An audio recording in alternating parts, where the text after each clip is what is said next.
have a look at this 1991 Suzuki DRB 800S, biggest single cylinder production bike ever made. The history behind how we got this bike is I was at Suzuki one time picking up some test bikes to review on the channel, and I saw this and I asked James, who's our contact there at Suzuki, could we ride it, and he said yes, and many months later it arrived.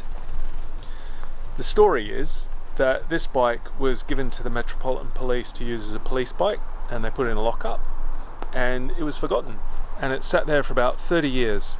And then the police got back in touch with Suzuki and they said, do you want this bike? And Suzuki said yes, and they gave it back to them. And have a look at this. So this bike has just over 1,000 miles on it. Since I reset the trip meter once, I've put 262 miles on it. And this is an abstract thing, but a thing all the same. Just look at the frame rails. Hasn't even got any marks there whatsoever, not even from my boots. So we've actually done a lot on it, done various off-road trips. One trip in particular was with my friend Freddie Dobbs. We took this bike and brand new Suzuki V-Strom 800DE out for the day. Freddie had never been trail riding, so he took that one. I rode this one, and then we went out for the day and explored the Trans-European Trail. The goal was to compare and contrast these bikes and form an opinion of them. And that's also what we're going to do in this video. I'll just start it up so you can hear it, and I'll put some specs on screen so you can have a look at them while you're listening to the bike.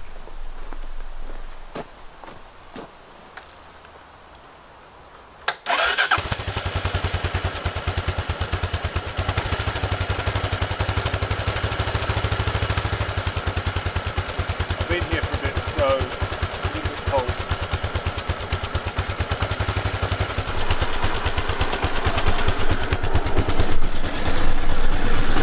Turn that up just a touch more as well.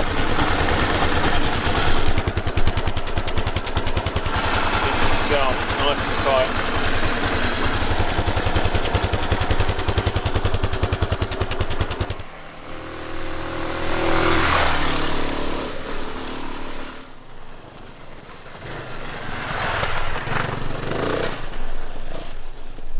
Just pick out a few interesting things. So fuel tank capacity is 24 litres. And it's got 5.5 litres on reserve, but if you have a look in here, this isn't the actual top of the tank. The tank, that's like a plastic cover. The tank itself is in there. So the seat's lovely on this. Depending on how sore your bum gets, you can sort of move it from there to there. This is sort of like a, I don't know, like a wetsuit material type thing, and this is sort of like a fake leather. Maybe it's leather. The rack's actually been really useful because we've carried a lot of camera gear on this bike. I'm not sure though how long those indicators would last with me riding the bike, because they'd probably get knocked off by a tree or something. Just take a look how clean all this is in here.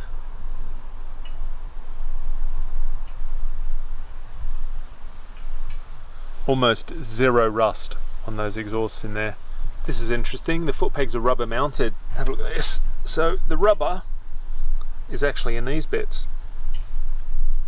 So what do I think about it? Well, I really like it.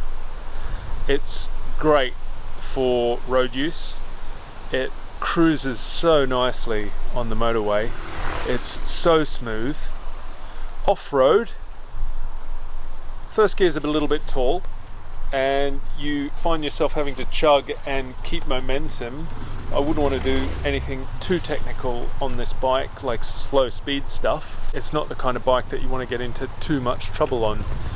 The standard tyres are just, you know, sort of a very soft, light trail tyre, if that, but they've been good for the stuff that we've done on it. It has been quite dry. I don't think I'd take this bike out in the wet. Look at that back one. So yeah, in the wet that's just going to slide. Ride position, very nice. So good for sitting, seat's nice, but also good for standing. And that says a lot, because I'm usually quite cramped on bikes, but being 6'1", this bike just suits me fine, sitting or standing. Suspension really good. I don't think I've bottomed those forks. So there's 25 centimeters of travel on there, and there's 22 centimeters on the back. And I've done some pretty rough stuff on this. Yeah, it's really stood up. Fuel tank range, great. You can go all day on this.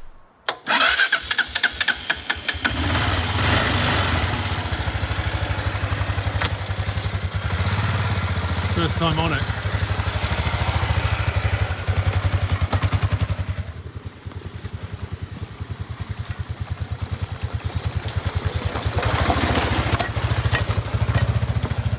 Cons, I don't actually have a lot. I really like the bike. I think if I owned it, I'd whip those carbs off straight away and make sure that they were nice and clean, so that I knew where I was at with the jetting and I had a starting point.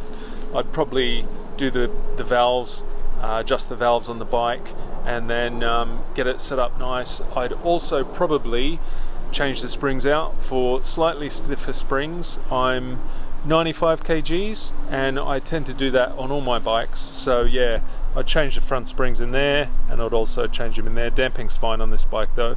I don't think I'd change the exhaust. I'd keep that standard and just use the standard carb settings, and yeah, I really like the look of those. I don't even think I'd change the tyres. I'd just leave those on it. They're good enough. Front brake, I'd probably do something about that. A little bit spongy, not super powerful. Yeah, just that's how they were back then. I did have a few issues with the bike. So the handguards that were on it, in the wind on the motorway and under hard acceleration, they'd bend back, so the mountings were a little bit worn out. I don't know, from standing over time, but they'd bend back and they'd put the clutch on when you're going 60 or 70 miles an hour, so I took those off. Also, another thing, controls related, the wing mirrors under hard acceleration, they'd come, well, this one in particular would come back like that. So there's 10 mil in here. Now the problem is there's a nut in there that needs to be tightened up, but I didn't have a socket that had a skinny enough surround there to fit in there, so you know, I sort of left that, but it's still got that problem.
So we're here now. This is a climb quite close to my house. It doesn't look like much now, but I'm going to stick the GoPro on and go up here and just see how we get on. I did take the DE up here the other day and just made it.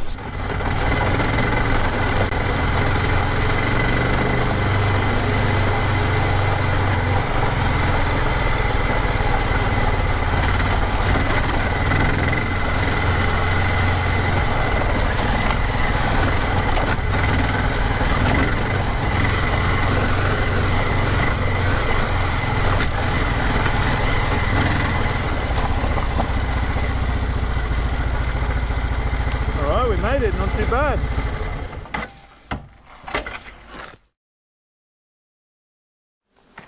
Okay, we're out with Suzuki 800DE V-Strom. I'm going to start it up. Again, I'll put some specs on screen so you can have a read of those while you're listening to the engine.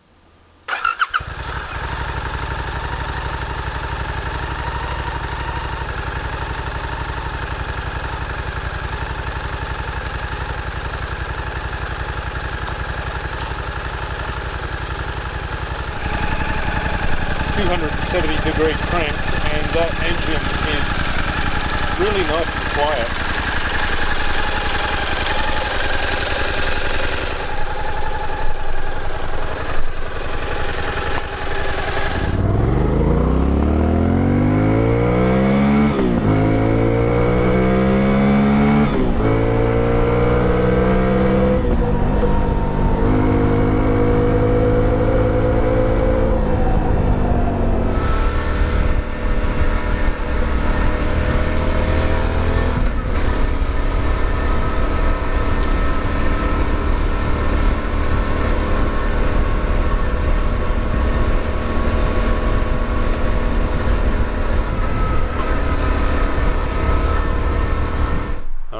start front to back about what I like about this bike.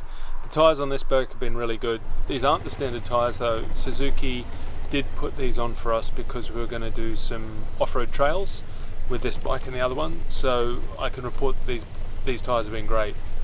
The brakes on this bike are very powerful, much more powerful than on my Tenere, particularly the front, which is the one you want to be very powerful. It's very on-off, and really like that about the bike. If I had to describe how I feel about this bike in one word, it would be that it's very friendly. It's sort of an odd way to describe a bike, but the way I feel when I'm on it is that everything's really easy. The controls are very neutral. The position of the handlebars is quite high, so you're in a relaxed position. The seat is very comfortable. The exhaust has a very soft tone. Fully adjustable suspension. When we got the bike, it was quite bouncy. Someone had been playing with the clickers, so I got the manual out and set it back to standard, and can report that the suspension has been great. A lot of people moan about screens, but I found this one pretty good. Maybe because I'm just used to adventure bikes and the wind buffeting my helmet. The clutch is fairly light on this, which I quite like. Have a look at the dash here, really nice and easy to read. Revs here, speed here, traction control, the way the bike delivers the power just there. I really like the rack on the back. This bike's got a quick shifter fitted as standard, so you don't have to use the clutch when you're changing gears up and down. You know, I've been trying it. I actually don't mind using the clutch. I think my riding's a bit smoother when I use it, so I've just opted to use the old way. The only issues we've had with this bike is this. This has been one. This is where Freddie fell off into the wall. The rear brake bent, but I bent that back with a shifter. Also, the exhaust got a small scratch on it here. The other thing that happened at that point was that the bike had what's called a tip over warning, so it fell over when Freddie ran into the wall. So what happened is I was coming along here, riding along here, and then I saw this bit here of mud, and I remembered what you were saying about this to try and not steer into it, and I almost knew what was going to happen, so rode along here, tried turning to get out of it, and I just rode pretty much straight into the wall. So we're stuck on the trail for about, I don't know, 15-20 minutes, looking through the manual, trying to find how to get the bike going again. Eventually it started again. Maybe that's like a safety thing in case you're concussed or something like that. It just stops you getting back on the bike and going for it and having a worse accident. Alright, so let's start talking about the cons. Again, I don't have loads for this. I really like the bike. Probably my main one is that the bike is quite heavy, 230 kgs wet. The seating position, although it's quite neutral, I found myself wanting to move back and forth on the seat, and you're sort of stuck in one spot, and you sort of feel like when you're riding this that you're moving like this, like you're a pivot in the bike.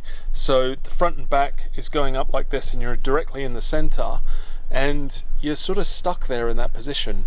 So it's sort of an odd feeling when you first get on the bike, but after a while you get used to it. The tip over warning would be another con for me, because that's something we didn't anticipate or didn't even know about, and it put us into a bit of a situation.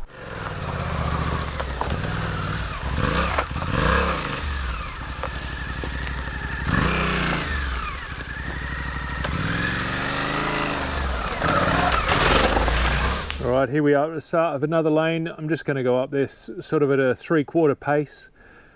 It's not as rough as the one you just saw the DR go up. You know, it's quite rutty and you need to change your line and stuff as you're going up. So yeah, I'll just show you how this one performs.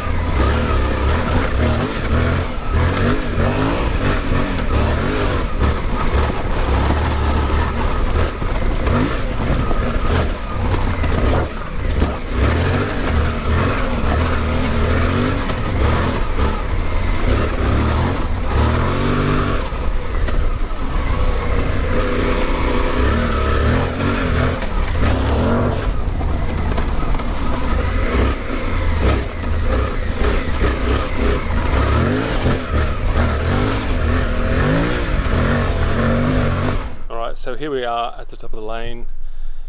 Probably should have done the whole piece on this bike here. Anyway, I'm going to walk around now. So what do I think about this bike compared to the DR800? I actually prefer the DR800 and would rather spend all day riding that one. Freddie actually preferred this bike, I think because it was modern and it had traction control and all the rider aids, and it was just softer and easier for him to ride. Actually forgot a few positives, but I'm going to just put them in here. When I was doing some research on this bike, I was impressed by how many accessories were available for it.